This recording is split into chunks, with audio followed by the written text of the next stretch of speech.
Thank you very much, Madam Speaker. On behalf of the senators, and in particular, Senator of Kiambu, Karungo Thangwa, I take this opportunity to welcome the students of Gateway Secondary School to the Senate. Indeed, Senate is a house of all possibilities. I am aware that, and I'm sure that you learn a lot of things here. I would want to encourage you and tell you that you only need to focus on anything that you want to be. If you see some of us, like your Senator Karungo Thangwa and myself, sitting in the Senate, this is a country of possibilities, and I would want to tell you, you must dare dream big so that one day you can not only sit in this house, but maybe even hold the greatest office in this country. As you are aware, we are drawing a lot of motivation from the fact that the current president of this republic was a chicken seller who did believe in himself, and today he's the president. The deputy president of this country was a Mau Mau son, and he dared dream big, and today he's the deputy president. You have all it takes to become what you want. Therefore, I want to encourage you, work tirelessly, and know that this world is yours to conquer. Welcome. Thank you, Madam Speaker. Senator Catherine Muma, can you welcome the students?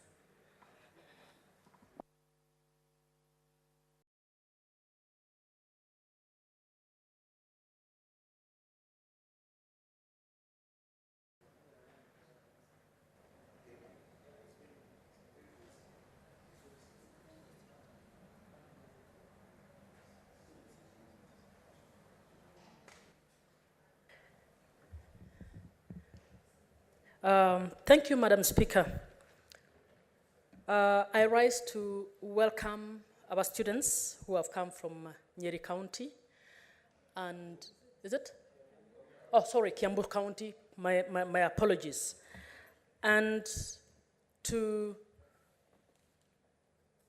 tell you that this is the place where we make the laws and guide policies in this nation.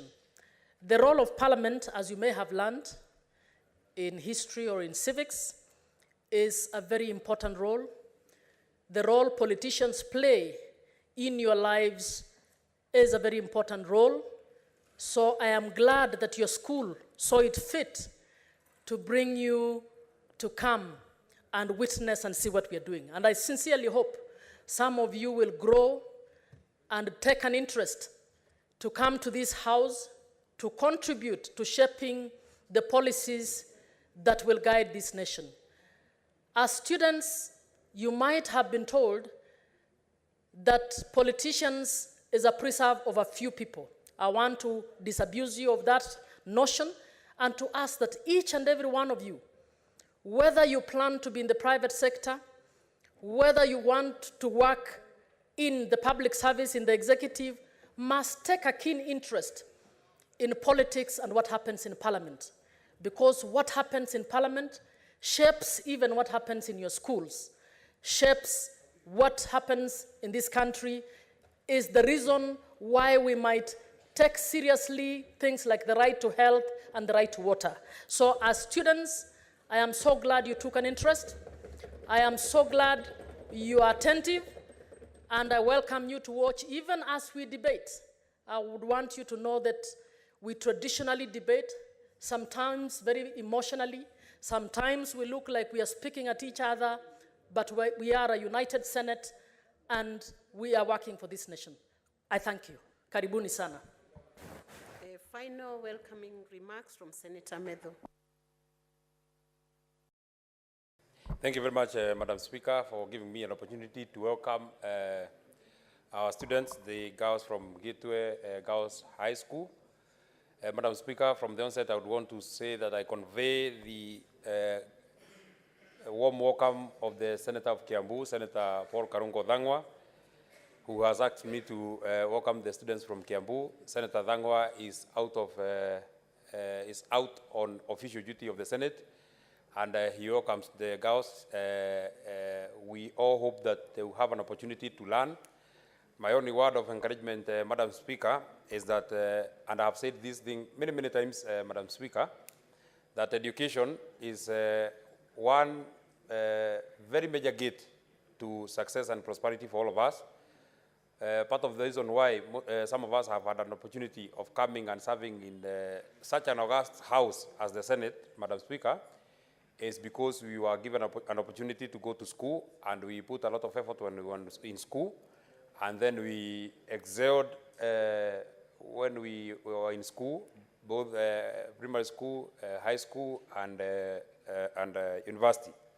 Finally, Madam Speaker, I would want to challenge the girls. I see that they come from a very prestigious institution of learning. Some of us never even got an opportunity to attend such prestigious institutions of learning. We have had many senators who come here and they take a lot of pride having attended national schools.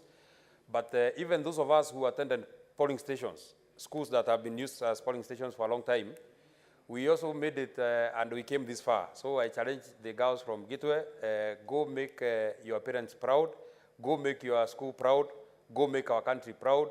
We are looking forward to having some of you. And it is such a great encouragement to them that the person who is sitting on the chair of the speaker today is a woman. It's an encouragement that even our girls and women can go all the way up. We have very great women of very great substance. The lady who just spoke just before myself, Senator Catherine Muma, has been serving as the chairperson of the elections board of the ODM party. So women can go all the way up, ladies can go all the way up, and we celebrate them, we love them. Thank you very much.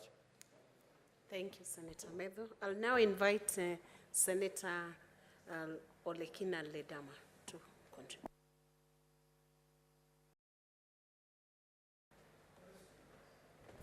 Thank you, Madam Speaker. Madam Speaker, I rise to oppose this motion for the following reasons.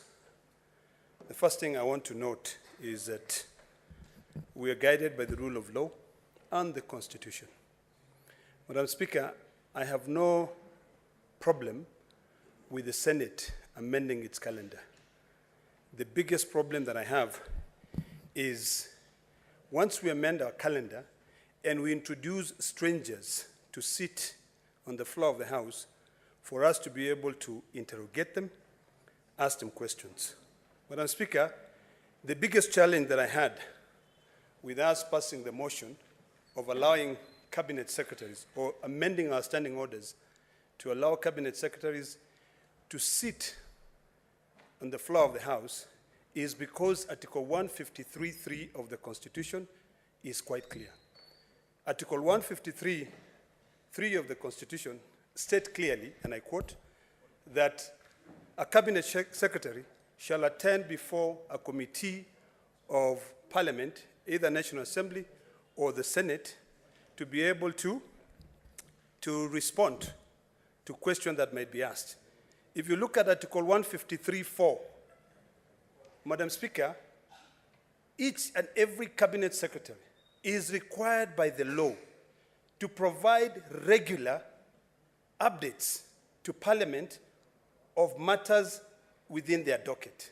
So, Madam Speaker, one of my biggest pet peeves is that should I be a legislator that come here to defend the rule of law, or should I be a legislator who comes here and rubber stamp on issues which cannot be able to withstand any form of litigation?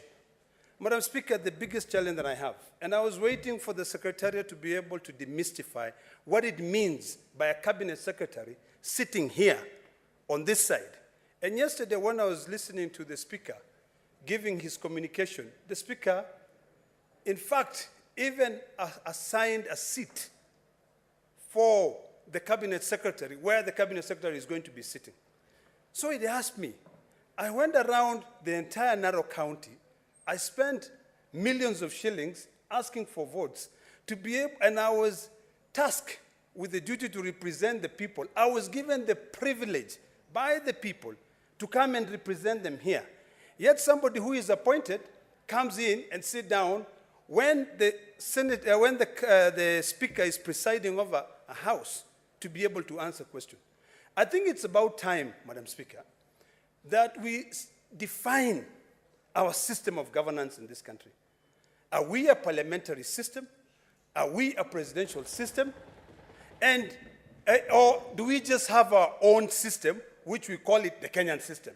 If so, we now go into the Constitution and amend the Constitution, taking into consideration what is required when it comes to amending the basic structure of the Constitution.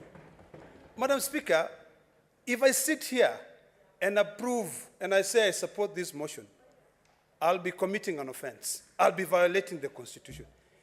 If the chair can tell me that on that specific day, when the cabinet secretary is seated here, the House is converted into a committee, I will have no beef. But as it is, this is a matter, when I sit here, I will be giving fodder for the people who will go to court, and they will say, Senator Lekina also sat there and supported an illegality. Madam Speaker, I think I want to be considered as having been different when it comes to the due process of the law. I want to be remembered in history as a person who stood firm and said no. The day we convert this House into a committee of the whole, by all means, any witness can come. The law is quite clear. Article 125 of the Constitution, our Parliamentary Powers and Privileges Act, Section 18 and Section 19, gives us the power to be able to summon or invite witnesses to be able to interrogate them and for them to be able to give us information that we need so that we can perform our task. So, Madam Speaker, without belaboring, I oppose this motion because, one, it goes against the basic structure of our Constitution. That is issue number one. Number two, Madam Speaker, I oppose this motion because it violates Article 153 of the Constitution of Kenya. If we're sitting here, Madam Speaker, and the Speaker is not seated there, and we turn the whole House into a committee of the whole, and there is no mess here, I can entertain having a stranger. Madam Speaker, my good friend, I saw him, the senator from Bungoma. The senator from Bungoma, when he was elected through a by-election, and he came to this House, but because he had not taken oath, he was sitting in the Speaker's gallery there as a guest. The only person who is allowed by law to sit on the floor of this House is an elected senator, and of course the Secretariat, who support us here, the Sergeant at Arms, and the Speaker, whom we elect to be able to referee us. But any other person who sits there during plenary, it will be a violation of the Constitution of Kenya. And I do not want to be the first one or among the people who violate the Constitution of Kenya. I thank you, Madam Speaker, and I oppose. Senator Esther Anyen Okenyuri.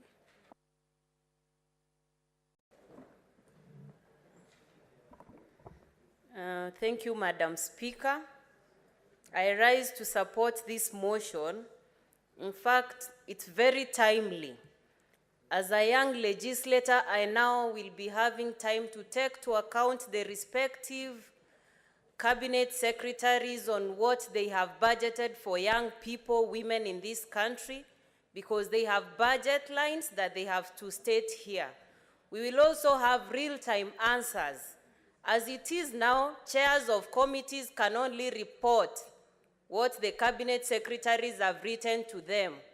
And as we all know, they generally view the Senate as any other ordinary body they'll appear to. So at times they opt to just write very short responses, which you might have limited time to query. But in appearing in this House where every other senator is, then there will be more transparency, then there is time to even question on real time. They'll be going on Hansard, so they won't just be mere pronouncements to suit the interest of few people. Madam Speaker, this is also a good opportunity, and I want to commend the President who, among the campaign promises he made, was to have cabinet secretaries appear in this house. That is quite progressive in promoting open governance. Young people from various parts of this country, women and any other ordinary citizens will have an opportunity to see if whoever is holding a particular docket is actually capturing their interests. Are they competent people? Just like Senator Mungatana said, you're not going to rely on shorthand notes given by technical persons. You should be having knowledge on your area of interest.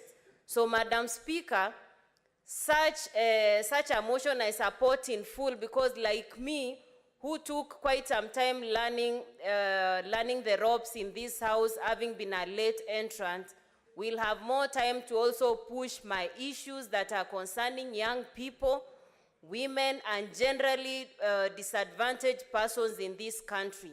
So I support this motion, and I want to give, not a warning, but I want to alert the cabinet secretaries who will be responding here. Most of them have not been picking phone calls. I do not understand, because at times you're not calling them to ask for any favors, but in this house there'll be no chance of giving excuses that you're either out of the country. Once you appear here, we exhaust all our questions, you give your responses, you state what you've captured for the young people, for the women, and for any other special interest groups we have in this country. So I want to support this motion and urge my colleague, Senator Eddie. Eddie, you are a young person like me, and you need to support this, because it will give Senator Eddie, you are a young person like I am, and I know the young people from Migori will be looking forward to seeing how you take to account the cabinet secretaries. Just pause there, Senator Essie. Okay. What's your point of order, Senator Eddie? Madam Speaker, is it in order? And you cite the standing order you're denying on. Yeah, Madam Speaker, you know, standing order number 121, 122, 123 applies. Is it in order for Senator Essie to address Senator Eddie Okech in this house and not the chair? Because the standing orders are very clear that if you're going to address the house, they address through the chair. And Madam Speaker, the reason why I'm raising this is very important. When we say we are going to have strangers in the house, and let's say a stranger addresses me the way AC addresses me, or the stranger is out of order, or the stranger that is called a CS abuses me, or the stranger does anything that is out of order, Madam Speaker, which standing order will you use to take a stranger out of this house, or to command the sergeant at arms to take action on any stranger? This is why we are saying that this is a very big problem, Madam Speaker, that we are entertaining. Senator Eddie. Honorable Senator Eddie. Yes, Madam Speaker. Address Senator Eddie through And the Senator chair. Eddie, Madam Speaker, should also actually be very welcoming that I can actually recognize him as one of the few young senators we have in this house making meaningful contributions. So, Senator Eddie, I want to implore you to support this move, because the good people of Migori County... Address Senator Eddie through the chair. Yes, Madam Chair, Madam Speaker, I would like to implore Senator Eddie to embrace this move, because the young people of Migori County are going to have an opportunity to also see how their good senator is getting real-time responses on their issues. Thank you, Madam Speaker. Senator Mwaruma Jones Moshushe. Thank you, Madam Speaker, for giving me this opportunity to oppose this motion that calls for changing of standing orders to include Wednesdays, number 1, as part of our calendar. Number 2, inviting cabinet secretaries to come and contribute or be part of this house. Madam Speaker, for starters, I want to recognize the fact that from my experience from the last parliament, it has been extremely difficult to get some of the CSs to come and answer to statements and petitions from members.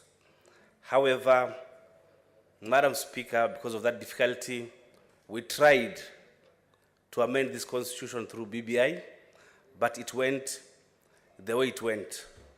Now, Madam Speaker, what we're trying to do now is to amend the constitution through the back door, through amending the standing orders. Madam Speaker, being the lawyer you are, we are a presidential system and not a parliamentary system or a mongrel.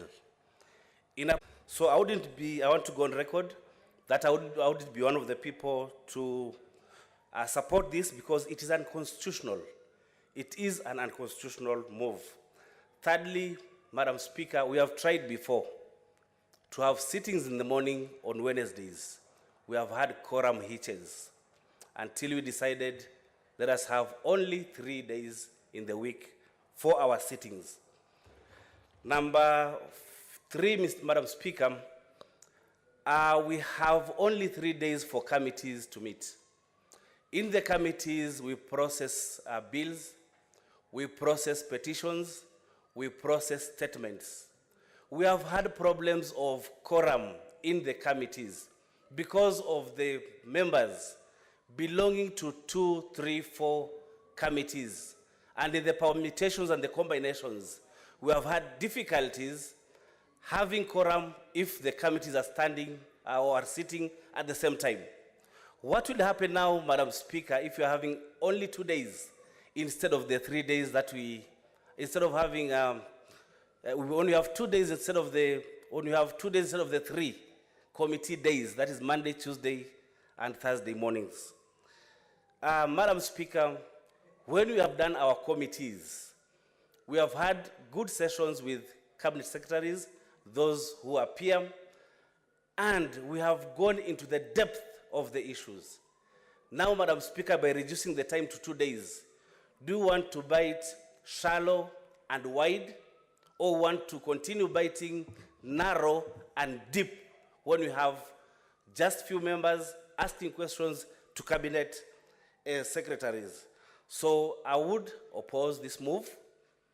I know because of the membership of the other side and the few members from this side that might support the unconstitutionality of this move, but I want to go on record that this issue or this amendment to the standing orders is something that is tantamount to trying to change the constitution through the back door.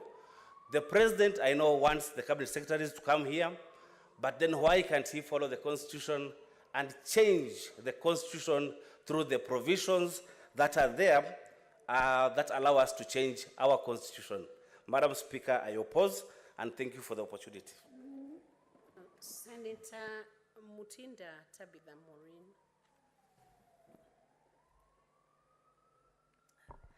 Thank you, Madam Speaker, and I do rise to support the motion.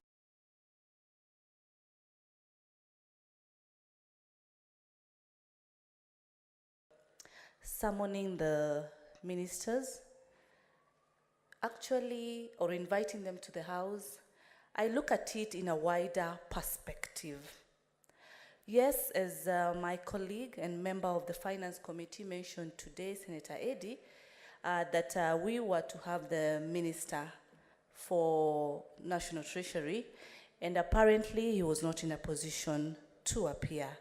Most of the issues that are in the committee are issues that we normally address to the CSs in the different offices that they hold.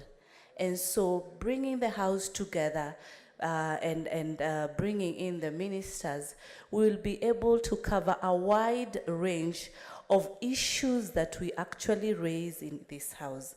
We as the representatives of the people, it becomes actually much more easier to be able to have direct answers, and also for the people to be able to listen to the feedbacks of the people that are serving in these different offices. Yes, earlier, Madam Speaker, it has been indicated that the CSs have actually had a character of not wanting to actually appear. But I'm happy because in our manifesto, this was one of the key issues that we promised that the CSs shall appear. It's not a war that is actually being set. It's actually an opportunity to be able to address much more fundamental issues that are affecting different parts of this country. Looking at where the situation is today as a country, we're having the issues that are happening, like for example, the maandamano issue that are normally taking place in our country. It is also good whereby we have the CSs like Professor Kindiki to be able to give us the status of the security issues in our country because of what is happening during these proceedings.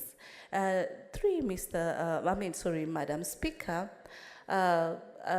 in the Constitution, Article number 77, it actually states that state officers have a mandate to showcase their leadership and integrity in terms of what they are doing in the offices, how they are actually delivering their goals as per what we've promised Kenyans as a government. And it is the high time that we have an open mind and look at it broadly. At the same time, yes, there's a concern of the number of days for the committees because we've been conducting committees Tuesdays, Wednesdays, and Thursdays. And you realize the common factor in all these committees is that point where we summon different CSs in these committees. I would urge colleagues to actually look at it in a perspective that we will minimize some of the issues in the same committees. We will be able to, yes, we will limit the Wednesday time, the morning session, but these are issues that we can be able to rearrange because we say without planning, then we fail. So I find it possible to actually adjust our committee timings and we squeeze them to Tuesday and Thursday, and we'll be able to address most of the pending issues because you find in those committees we have statements that need to be tackled, statements that the CSs come in to respond to, and if we put it in this plenary, then we'll be able to actually cover a lot of issues. I remember during the issue of Her Excellency Governor Kawera of Meru, when she appeared to the Senate, the colleagues actually proposed on plenary, but because of the time factor, we settled for a committee. It's now a very good opportunity, and also for us, the new members, to be able to learn much more widely on different matters, because we'll be able to invite different ministers. Some of us serve in committees that are just specific to specific ministries, but now it will be able to cover a bigger, wide coverage. So, Madam Speaker, I do support. Senator Okoit Andrew Mutata.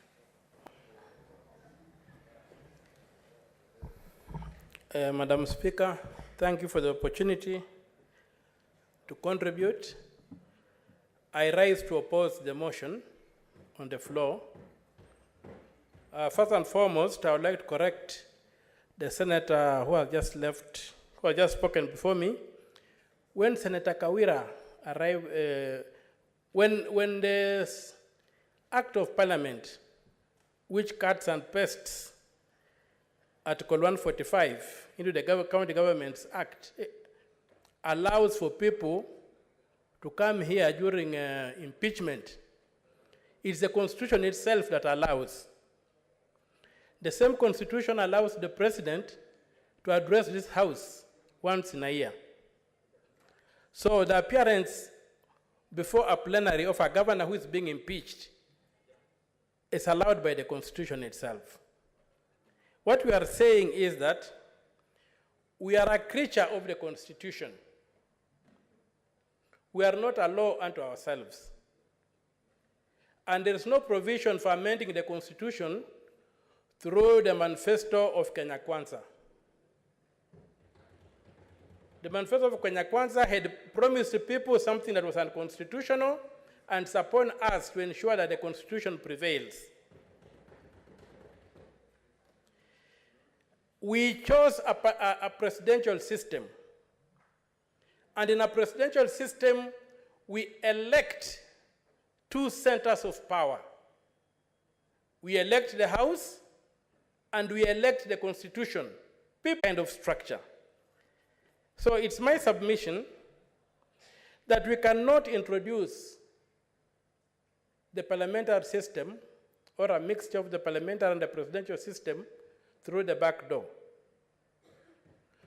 We borrowed the presidential system from the American system. The only other presidential system on earth is in Nigeria. Only 3 countries have pure presidential systems: Kenya, Nigeria, and the United States of America. I'm yet to see where cabinet secretaries appear in the House.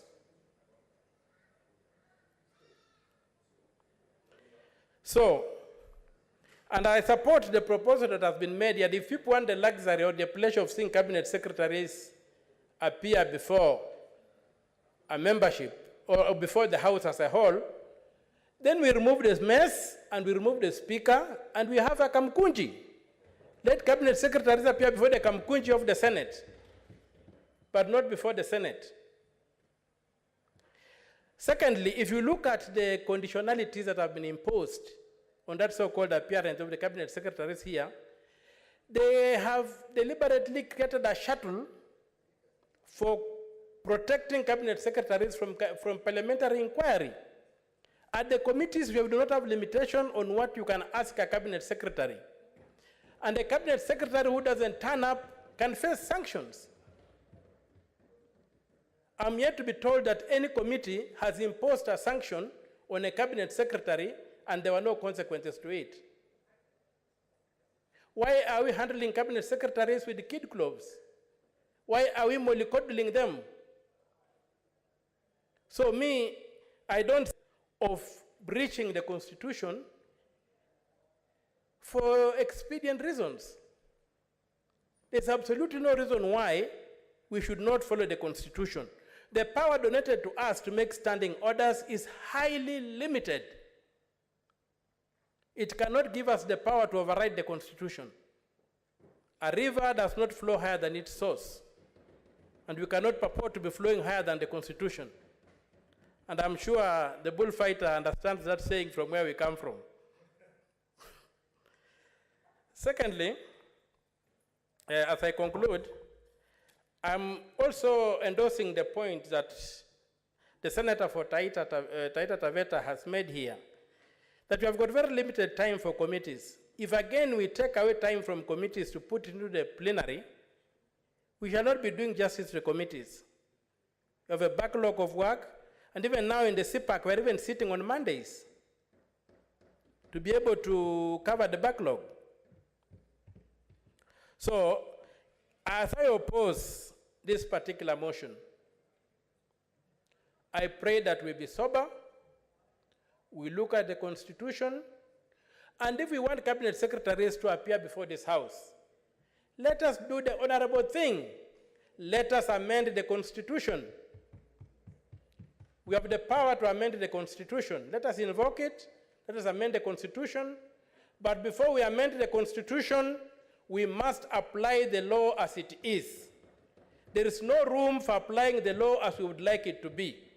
The law as it is the law of the land. The law as we would like it to be is not a law. So, I stand to oppose the motion. What is your point of order? Madam Chair, thank you, Madam Chair. Madam Chair, I rise on standing order number 122.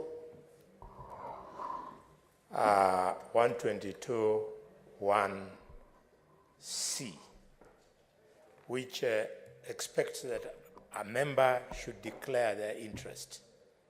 Mr. Speaker, Madam Speaker, could the Senator of Busia declare whether, after eloquently contributing in this motion, and after the motion will have sailed through, he will still go to court and sue this institution?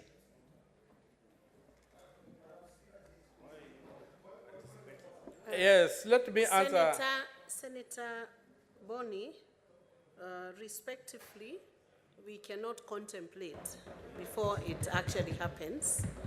Senate is not served with any proceedings as yet, and as a senator, he would be free to debate before any proceedings are done.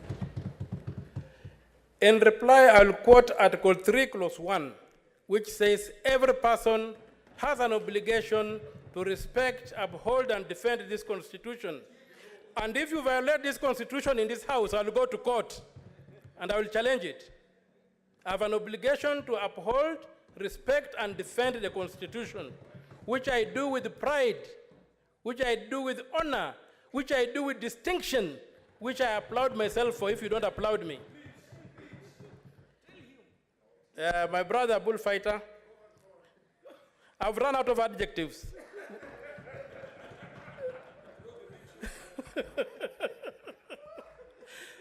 So, Madam Speaker, I don't know, how do you say it? I need to be guided, because you say, Mr. Speaker, sir. How do we say, Madam Speaker? How do we crown it? How do we do it? May I be informed? I request to be informed by Senator Khalwale.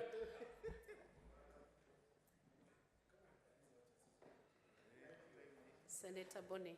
Thank you, Madam Speaker. Madam Speaker, indeed, I would love to inform the Honorable Senator of Busia, but assuming that he's the lawyer he has claimed to be, the medium of learning, the medium of teaching law is English.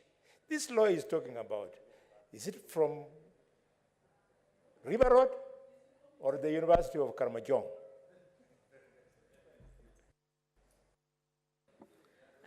Senator Wamatinga, do you want to respond to that? He failed to inform me. He wanted me to inform him instead. So we leave it at that. But then I oppose the motion, and I pray that it fails. Thank you, Madam Speaker. Senator Wamatinga. Thank you very much, Madam Speaker. I also allies to support. Madam Speaker, in the global governance, transparency, or the perception that the lack of transparency and accountability has made many donors shy away from investing in many countries. Madam Speaker, sir, the spirit of having cabinet secretaries come to the House is informed by the readiness of the presidency to show the world, the outside world, that they are prepared to be not only accountable, to be transparent, and most importantly, to showcase what they want to do for the country. Madam Speaker, I've listened to my fellow colleagues, senators, contribute and quote the Constitution. We did promulgate the Constitution to better the lives of Kenyans. Today, Madam Speaker, if it would be time to change the Constitution, it takes a step to cover a journey of 1,000 miles. It is the beginning, Madam Speaker, of governance that is not only open, but governance that has nothing to hide. Under the presidency of none other than Dr. William Samoei Ruto, he has pronounced himself to the fact that he would be prepared to place his cabinet secretaries at the hands of the parliamentarians so that they can not only be interrogated, Madam Speaker, but they can come and explain the policy direction his government is taking. Madam Speaker, from a pessimistic approach, we may assume that they are coming here to answer questions. But most importantly, Madam Speaker, there could even be no questions to answer because we still have the committees which are sector specific and which will have the time to explore specific sector questions.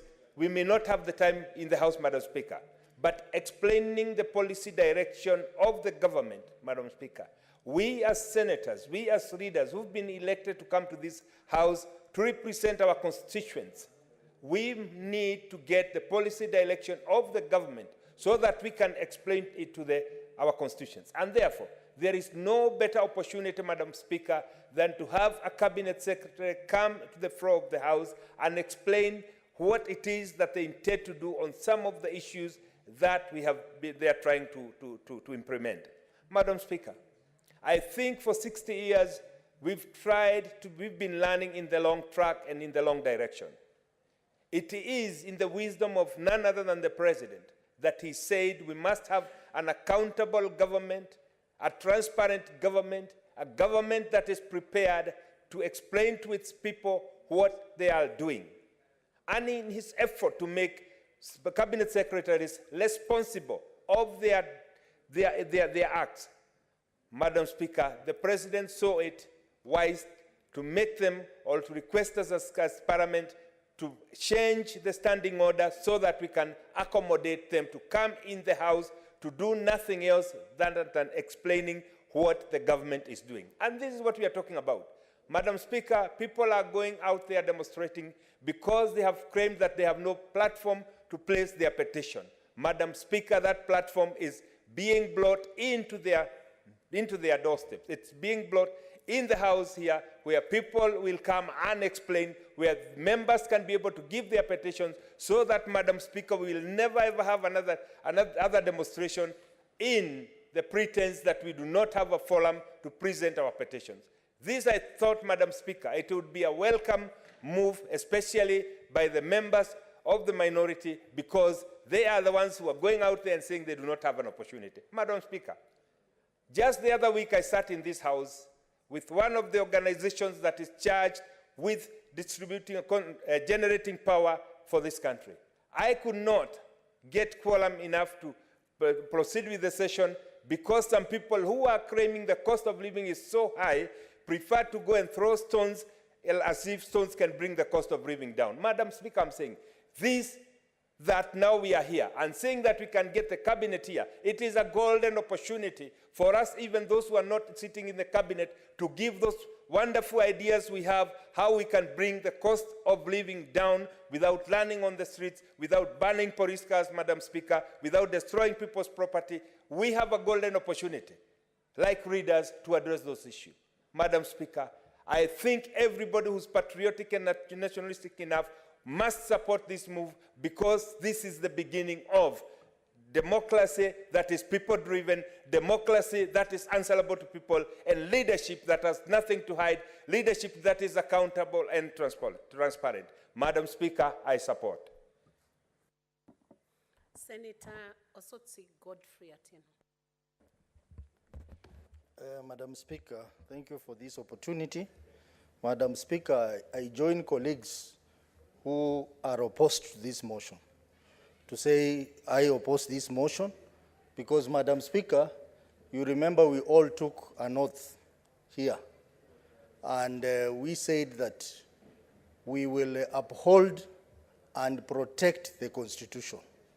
Madam Speaker, I think we are treading on a very dangerous ground as a Senate or as a Parliament, because the moment we want to push through amendments to the standing orders, which clearly are unconstitutional, we are setting a very wrong precedent for this Parliament, because this is a house of record, this is a house of rules, and this is a house that should take the lead in protecting constitutionalism in this country. Mr. Speaker, I've listened very carefully to contributions, and I want to say I've had the benefit of being in the other house, and I've seen scenarios where one side of the house pushes through legislation forcefully, but later on, that piece of legislation comes to hurt them the most. Madam Speaker, I think this House has to debate and pass laws or standing orders for posterity, not for political expediency. I have heard my young sister, Essie, talk about election pledges. Madam Speaker, we all gave election pledges. But even if we want to implement those election pledges, let it be done in line with our Constitution. We cannot just push through issues because you promise Kenyans that this is what you want to do. They must be done in a lawful and in a manner that aligns to our constitution. Madam Speaker, I have also listened to members say that by CSS coming to this house, it will make them more effective, more useful. But I tend to disagree with that notion, Madam Speaker. Madam Speaker, if you look at Article 153(4) of the Constitution of Kenya, it's very clear on the issues of decisions, responsibility, and accountability of cabinet secretaries. It states that the cabinet secretary, and I want to emphasize part B of that, shall provide Parliament with full and regular reports concerning matters under their control. And Madam Speaker, we have committees in this house. What are we trying to tell the whole world? We are trying to tell the whole world that our committees are not functional. We need to really insist on cabinet secretaries providing reports to our committees and making our committees work. And what has been processed by committees now is taken here.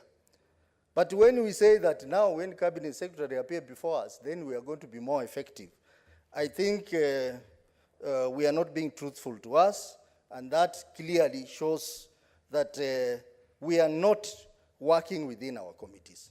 Madam Speaker, the second point which I want to bring up is that standing orders is part of parliamentary law, that this is our law in this house. And being parliamentary law that we use to process other laws, I think it's important for this law to go through public participation. Article 118 is very clear and says that Parliament shall, the part B of it, facilitate public participation and involvement in the legislative and other businesses of Parliament and its committees. We cannot be passing standing orders here without going to the public. Maybe if we took these standing orders to the public, they will have their input. They will tell us this is unconstitutional. They will even give us some useful input.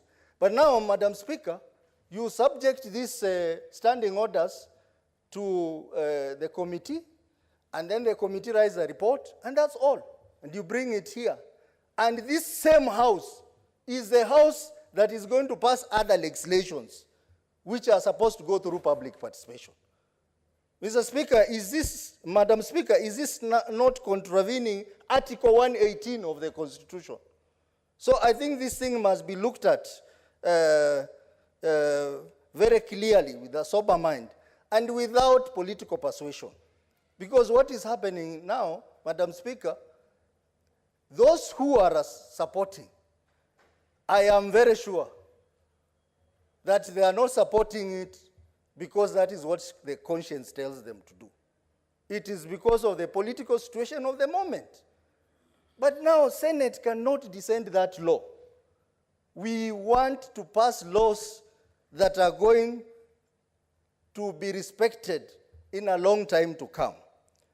Because in future, as I said, these laws will come to haunt you.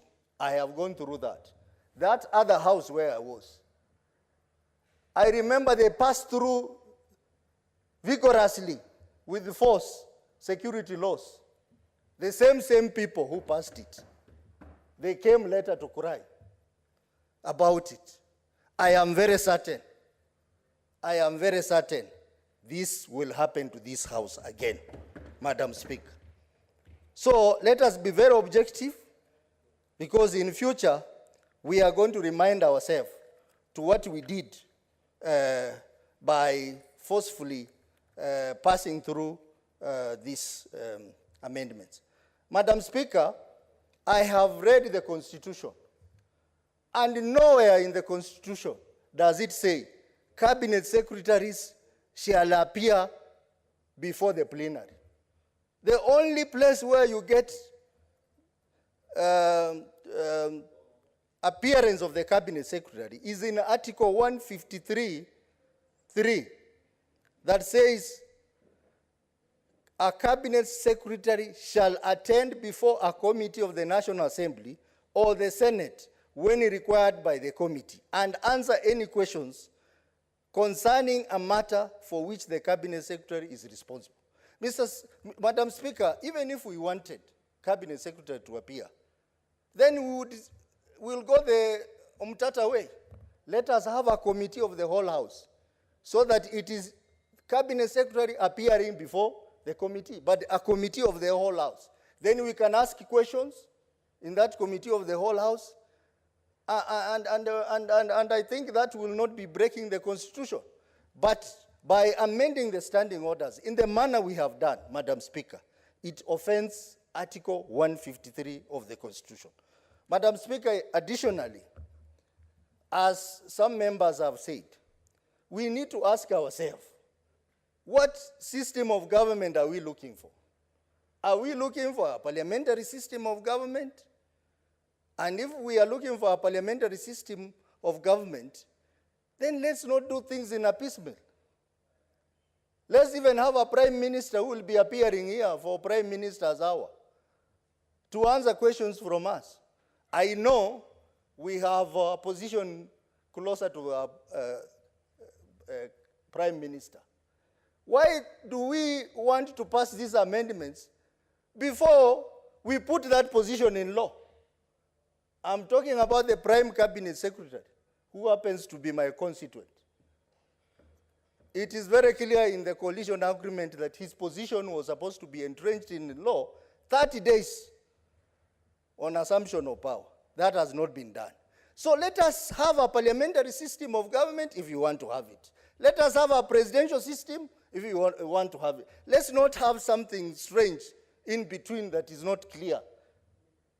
And Madam Speaker, this agitation for wanting to change things to look different is going to hurt this country. We have had cases where laws have been changed, operations in government have changed. Even the other day we heard that you don't have to go through the Ministry of Foreign Affairs on a diplomatic issue. You can go direct to a line ministry. Madam Speaker, that violates the Vienna Convention. We want to do things different in this country, and it's going to hurt us, Madam Speaker. Madam Speaker, to end, as Honorable Kajwang has said, that Wednesdays are days when some of our committees, especially the committee of CPAC and Civic, we engage counties. And we have a backlog of work. Madam Speaker, I'm worried that if we take away Wednesday, we will not be able to clear the backlog we have. So in that case, we will permanently request for a leave so that we can handle the numerous reports we have in CPAC and Civic. Madam Speaker, I want to urge members, please let us be objective on this matter.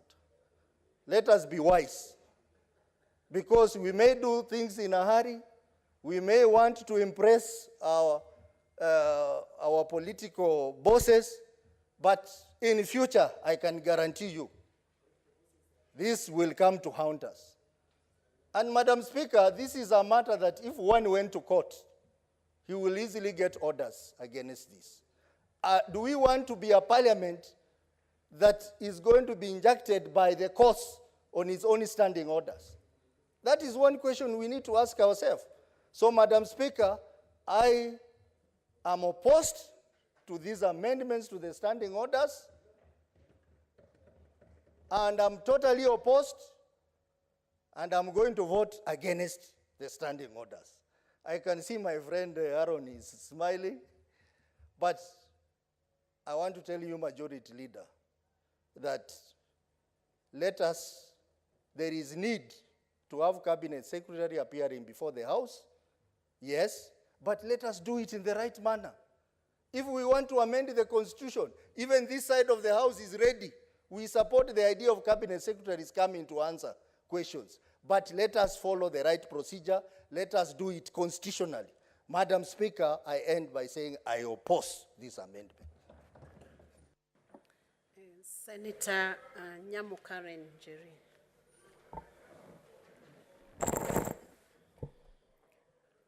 Madam Speaker, I wonder how any member of this Senate would have an issue with cabinet secretaries coming to answer the people's concerns at the floor of this House.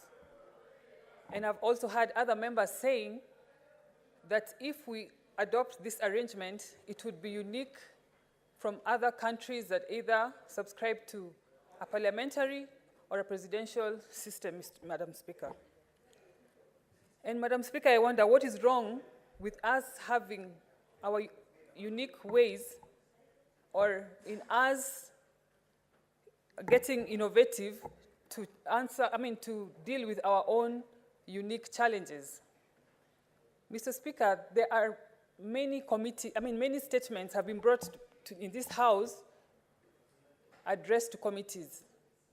I happen to sit in the Security Committee, where I am Vice Chair, and this committee happens to have the highest number of statements at 33 statements, Mr. Speaker. And getting these answers to the floor happens to take ages. Mr. Speaker, also the issue of communication, there is also the aspect of distortion in communication. It is best that the cabinet secretaries come here and answer these concerns themselves, so that we don't have any distortion of information.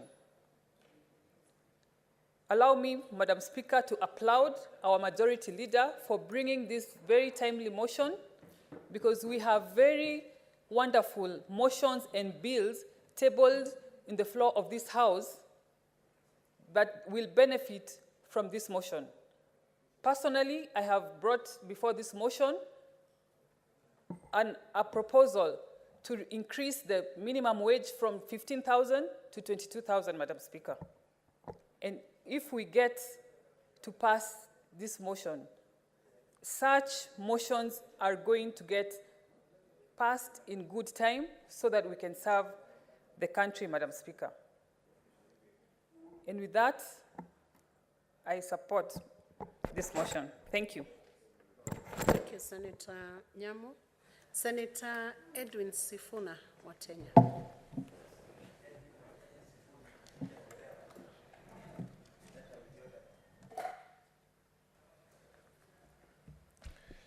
Madam Speaker, I rise to join my colleagues on the minority side who have opposed this particular motion. And I stand here in the full understanding of the futility of our effort, but still we will do what we think is right in accordance with the Constitution. Madam Speaker, as Senator for Busia has said, all of us have taken an oath to defend the Constitution, and that is exactly what we do. I have just come from Kiambu Police Station, Madam Speaker, where I had been arrested purportedly on charges of unlawful assembly at my own offices at KICC, Madam Speaker. And it absolutely breaks my heart, some of the comments that have come from the chair of the Energy Committee, knowing that I'm a very strong member of that committee. We are working together to make sure that we reduce the cost of living for Kenyans.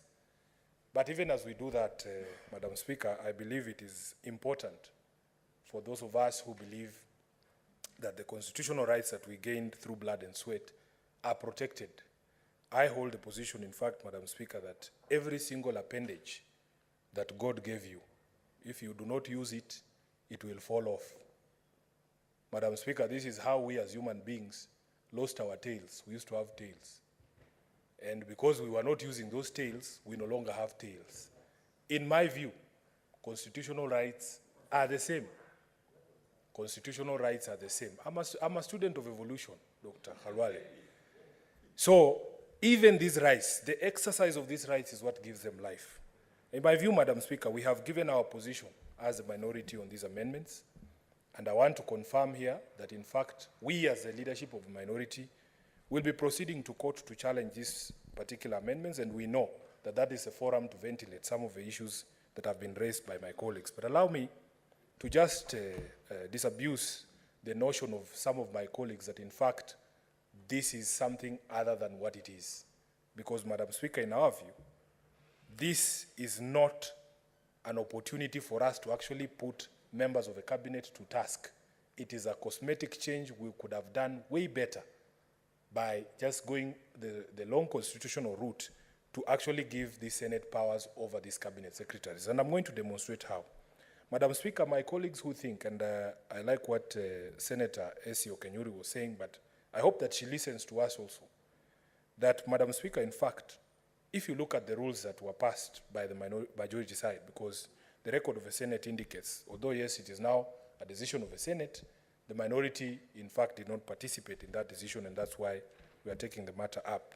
That, in fact, the rules that we have bound ourselves to in this particular process allow, first of all, for very serious censorship from the Speaker, that, in fact, the questions that you want to put to a cabinet secretary can be denied by the Speaker. Those are the rules that we passed here.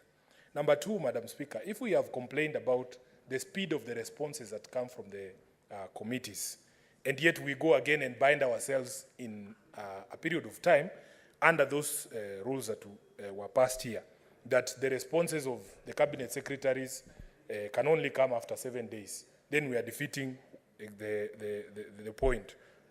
Madam Speaker, also, as politicians, we know that the news cycle is incessant. The news cycle doesn't stop. Stories develop every day. Kenya is always on the move, Madam Speaker. By the time you are asking a cabinet secretary a question from 7 days ago, that matter has long moved on to something else. And if really the intention of this House was to try and have quick responses on matters that are relevant and current, then really this particular rules that you have passed have tied the hands of the Senate in terms of the speed with which you can get answers for your residents. And I can see my good Senator Lelegwe is here.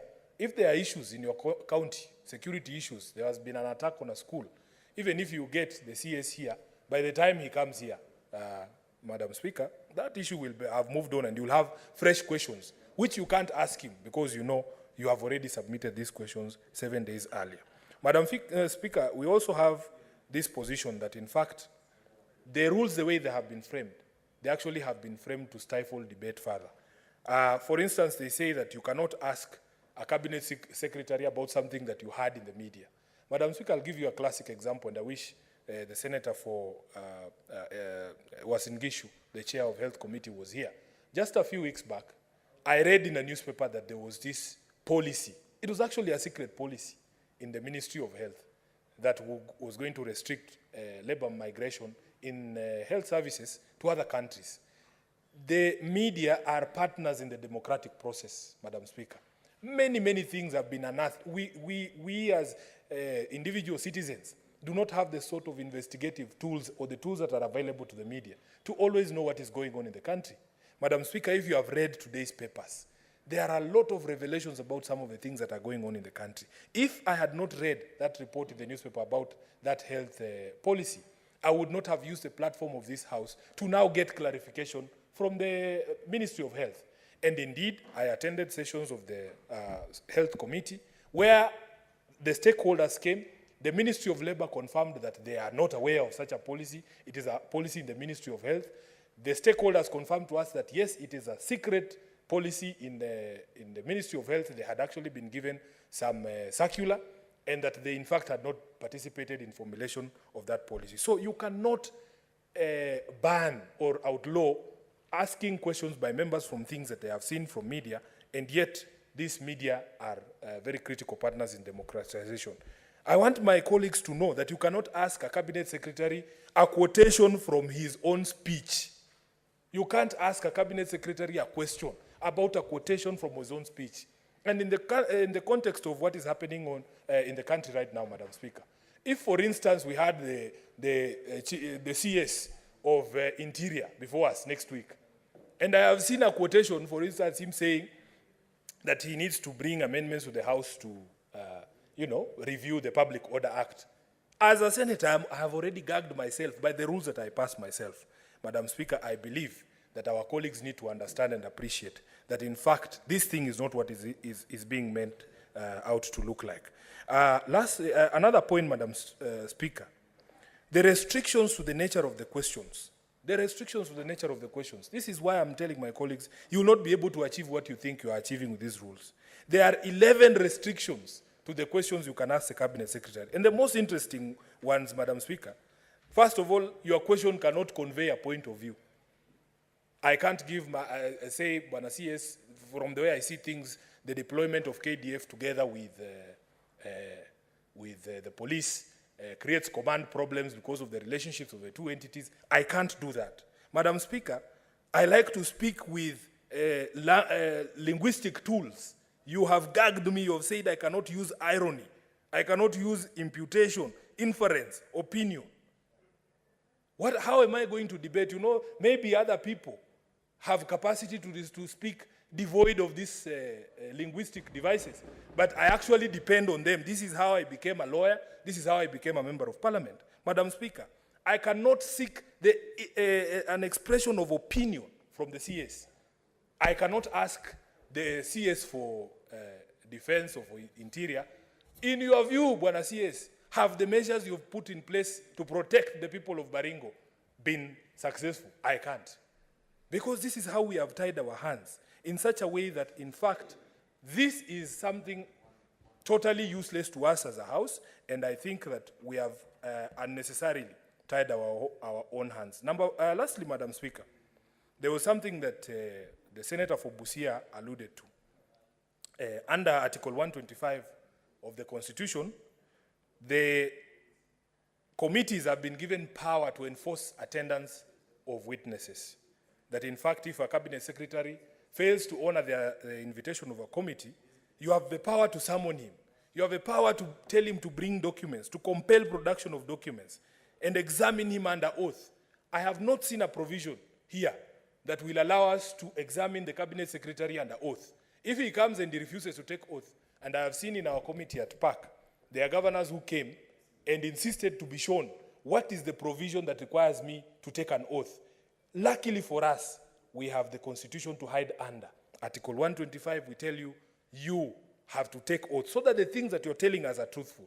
And the reason why people take oaths is so that there are consequences to the things they say, Madam Speaker. So if we have not provided that these cabinet secretaries can take oath, if we can't summon them, if we can't summon documents from them, if we can't compel their attendance, you have provided in these standing orders that all we can do is to start motions of censure. Madam Speaker, why would we as a house take away powers, constitutional powers that have already been granted to committees of the house, and yet the entire house is not availed those same tools? So, Madam Speaker, for me, and having said that we needed to respect the structures in our constitution, their separation of powers, other institutions are defending their turf. We are the only institution of the three arms of government that are giving away their role in the democratic space in this country. I saw it the other day, the courts very strongly pushed back against an attempt by some people to bring in the courts in terms of enforcement of Article 37 rights, and they said everybody has their role. Why are we as a parliament, why are we as a Senate, Madam Speaker, ceding ground? And you know, every single ground you cede is going to be taken up by another arm or body. Luckily for us, because we still have an opportunity to ventilate these matters before the courts, we are hoping that we will be able to succeed before any of these people steps here and soils this hallowed house. I thank you, Madam Speaker. Lastly, we'll have Senator David Wafula. Yes. Asante sana Mheshimiwa Spika. Nimesikiza maoni kutoka pande zote na naona muda unasonga. Watu kwetu kule nyumbani husema, na nitaomba nizungumze kwa lugha asilia kisha nitafsiri. Fisi aliambia jiwe, japo utanyamaza umesikia. Waghasila wawulile. Ndugu zangu Mheshimiwa Sifuna na wenzake, what is your point of order, Senator Sifuna? Madam Speaker, the standing orders provide that you must complete your submissions in the language in which we began. I think my brother is out of order.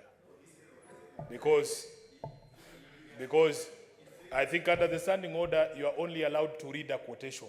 You cannot go into this. No, he has to tell us where he's reading from. Senator Can he Sifuna. continue? Because he had already said what he wanted to say in Kiswahili. Though he needs to continue in that language, Madam Speaker. Senator Sifuna. Asante sana Mheshimiwa Spika. Nadhani nchi nzima inasikiza mjadala jinsi unavyoendelea na pande zote zina haki na hoja ambazo Wakenya wanasikiza kwa makini sana. Ninaelewa fika yale ambayo yanawashinikiza ndugu zetu walio wachache kwenye bunge, ni sawa, sheria inawapa uwezo wa kusema yale mnasema. Lakini cha muhimu kule tunakotoka, watu wanataka kuona mawaziri wakiwajibika. Mheshimiwa Sifuna, umetaja vipengele ambavyo kwako ama kwa wale walio wachache sheria hizi zinawagandamiza ama kuwafinya maseneta wasijieleze fika mbele ya umma. Ni sawa na tuna nafasi ya kubadilisha. Kile tunasema kama serikali ni kwamba mawaziri ambao wamechaguliwa na Mheshimiwa Rais wanapofanya kazi yao hapa Kenya, lazima wawajibike, lazima wajieleze, lazima wadhihirishe kwamba Kenya hii ni yetu sisi sote. Kwa mfano, Mheshimiwa Spika, juzi tumeona baraza la mawaziri na lilikuwa kwa vyombo vya habari kwamba kutakuwa na kubinafsisha mashirika ya serikali, mahoteli na nyenzo tofauti za serikali. Ni sawa. Lakini hapo kuna mawaziri ambao tunawangoja hapa. Kama ni waziri wa ukulima, kama ni waziri wa biashara, aje atueleze aliuliza nani ruhusa ya kubinafsisha mali ya serikali. Kwa sababu sisi ndio viongozi ambao tunawakilisha wa Kenya. Kwa mfano mimi kama seneta wa Bungoma, hatutakubali kubinafsisha kiwanda cha Nzoia pasipo kuhusisha wapiga kura wa kaunti ya Bungoma. Na hivi kwamba wale ambao wanatoka pembe mbalimbali za hapa Kenya, vile vile lazima waziri waje hapa tuwaweke kwa msasa na watundike juu msalabani jinsi Mheshimiwa Mngatana alisema. Kwa sababu Wakenya wana haki ya kupata majibu kutoka kwa mawaziri. Kwa mfano kuna maeneo ya mipaka hapa Kenya, kule Malaba na kule Busia, kumekuwa na shida ya barabara. Hawa mawaziri kazi yao si kupiga picha jinsi nilisema jana. Waje watueleze bajeti tumewapa, wanatupa sisi wa Kenya haki yetu ama wao ni kujinafsisha na kufurahia matunda ya serikali. Sasa mimi naunga mkono wangu kiongozi walio wengi kwamba mawaziri waje. Lakini vile ndugu yangu amesema Mheshimiwa Sifuna, tufunguliwe milango, tuzungumze, wa Kenya wasikie. Kama ni lugha tuseme, kama ni mifano tutoe, kwa sababu wanaporudi kwa baraza la mawaziri waambie Mheshimiwa Rais tumewauliza maswali, wameshindwa kujibu, waende wafanye masomo ya ziada tena Mheshimiwa Khalwale, watupe majibu tunayotaka. Watu wa Mombasa tunasikia bandari liko kwa shida. Lazima waziri aje atueleze ni mikataba gani, ni nani wanahusika, na kama tuna haki ama tuna hoja za kudhibitisha kwamba kuna watu wanataka kupora nchi ya Kenya, tuanase. Na sisi ndio wengi katika jumba la Senate, Mheshimiwa Spika. Sioni nini kitatutisha, lakini lazima tufuate sheria. Mawaziri waje watueleze, Wakenya kule nyumbani wasikize kwamba tuliuliza kile walitutuma na majibu tumepata.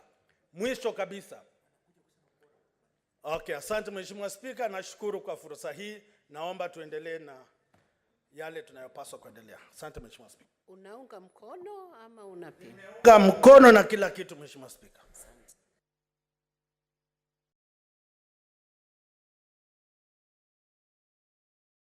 I now call upon the mover to reply. I hope you'll be short. I have communication from the chair. Thank you.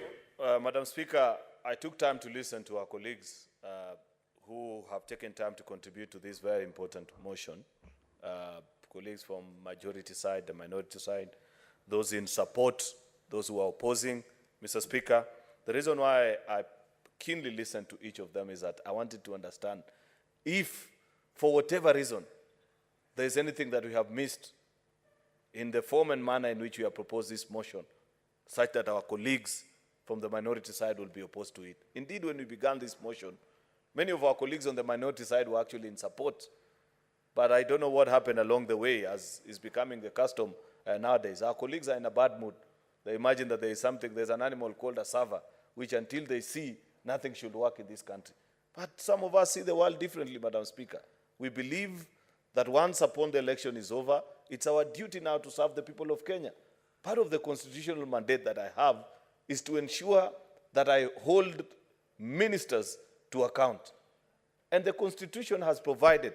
Madam Speaker, I have listened to our colleagues. Each of them dance around. And I was hoping that any of them would cite any constitutional provision that bars ministers from appearing from Senate as a House, Madam Speaker. There's none that I could quote. In fact, to the contrary, Madam Speaker, I was hoping when they finish reading Article 153, which they have quoted so many times out of context, because they cite Article 153.3, which speaks about members, or which speak about cabinet ministers appearing before committees, but forget to read on. This is a common practice that I see with our colleagues. And the other day I challenged them and I told them, stop reading the Constitution the way drunkards sometimes read the Bible, where they only refer to 1 Timothy 5:23, see that it has permitted them to take wine, they close the Bible and run away. There are other dictates of a constitution. If you read down Article 153.4, Madam Speaker, they will have understood what you're trying to do. 153.4, Madam Speaker, speaks that cabinet secretary shall, A, act in accordance with the Constitution, and B, which is extremely important to this matter that is before us, so that for the comfort of my colleagues who may be thinking that maybe what you are doing is not constitutional, is that they will provide Parliament with full and regular reports concerning matters under their control. What the Constitution doesn't do is provide for the how. We don't expect our Constitution to guide us on every little detail. It is us to create the law. And that is what we are doing, Madam Speaker. We are creating the enabling environment for cabinet ministers to appear before us. In fact, I want to tell you that there is nothing other than sulk, which is what our colleagues are doing. You will see them next week on Wednesday. When we resume, there will be more than us in this house, willing and ready to ask. If indeed they strongly believe that cabinet ministers should not come to this house, I challenge the minority side. Then don't show up when cabinet ministers are here. So, Madam Speaker, we must grow a good culture of democracy, where if my colleague who, for political reasons I don't agree with, choose, Madam Speaker, a particular path, if it makes sense, if it's good for the country, then I should be able to support them. Otherwise, what they are setting is a very dangerous precedent. The colleagues who keep on walking out every time they don't agree have bills on the order paper. They have motions. Very soon, Senator Boni Halwale, the whip on the minority side, will start applying the same games to them so that we see how they will transact. They'll bring legislation which require 24 delegations. Let's see where they'll get the numbers from if they want us to play this kind of game, Madam Speaker. So, Madam Speaker, I want to appreciate the colleagues that have brought contributions to this motion. I appreciate, and I have said, and I want to repeat for emphasis' sake, Madam Speaker, that cabinet ministers will appear before us in plenary to answer to specific questions that are of national importance, policy-related matters, and still appear before committees to respond to specific matters that are under the jurisdiction of that particular committee. That is plain and simple matter. With those very many remarks, Madam Speaker, I beg to move. Thank you. Thank you, Majority Leader.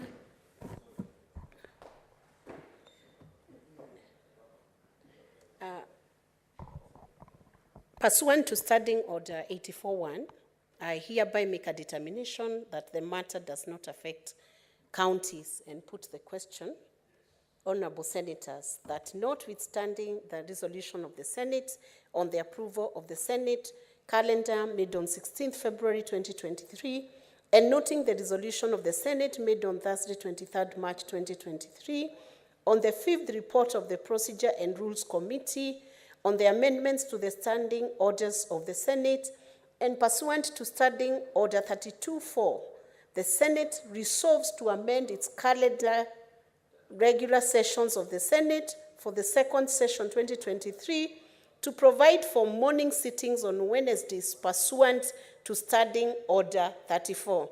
Will as many as are of that opinion say aye? Aye. Will as many as are of a contrary opinion say nay? The ayes have it.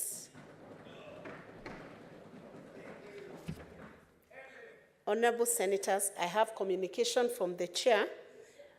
I would like to acknowledge the presence in the Speaker's Gallery this afternoon a delegation from the County Assembly of Bomet, comprising of members of the County Assembly, and the delegation is undertaking a study tour in the Senate. I request each member of the delegation to stand when called upon so that you may be acknowledged in the Senate tradition. So I'll read out the names. Honorable Paul Kirui, Majority Leader and MCA, Danaibosi Ward. Honorable Philip Koril, MCA, Kipkeres Ward. Honorable Wesley Kiprotich, MCA, Chabas Ward. Honorable Leonard Rotich, MCA, Chesion Ward. Honorable Senators, in our usual tradition of receiving and welcoming visitors to Parliament, I extend a warm welcome to the delegation, and on behalf of the Senate, and on my own behalf, wish them a fruitful visit. Thank you. I would wish to request the Honorable Senator from Bomet County to welcome this delegation. Thank you very much, Madam Speaker. And I would like to join you in welcoming the delegation of the honorable members of the County Assembly of Bomet, led by the Majority Leader, to this House. Madam Speaker, the team led by the Honorable Majority Leader, commonly known as Back in the Village, Kilia Boyot, Madam Speaker, is a committee under County Assembly Service Board. This is a committee that is also dealing with planning and strategy as a subcommittee, and the responsibility that that committee is dealing with is very important and almost in terms of performance of the House. Madam Speaker, I want to encourage them as I welcome that the tradition of this House and the tradition of the County Assembly where they come from gives them the responsibility, which I believe they have experienced in their tour today in the Senate and I'm aware in the National Assembly, the ability to ensure that they pivot their role as members of the committee to ensure that the Assembly is efficient and responsible in its functioning to serve the people of Bomet. Part of the role of the Assembly is similar to the role of this House in terms of their oversight role.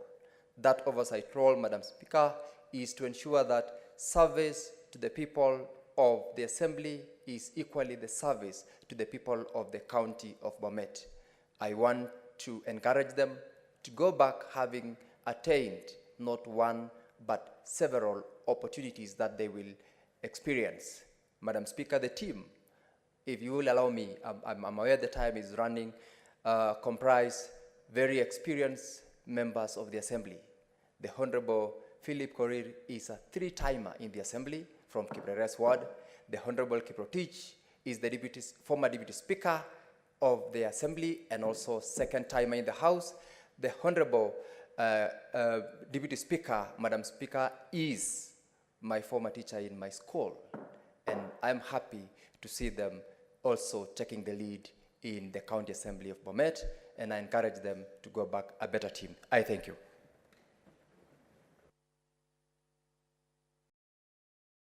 Thank you, Honorable Senator. Honorable Senators, it is now 6:30 p.m., time to adjourn the House. The Senate therefore stands adjourned until tomorrow, Thursday, 30th March 2023 at 2:30.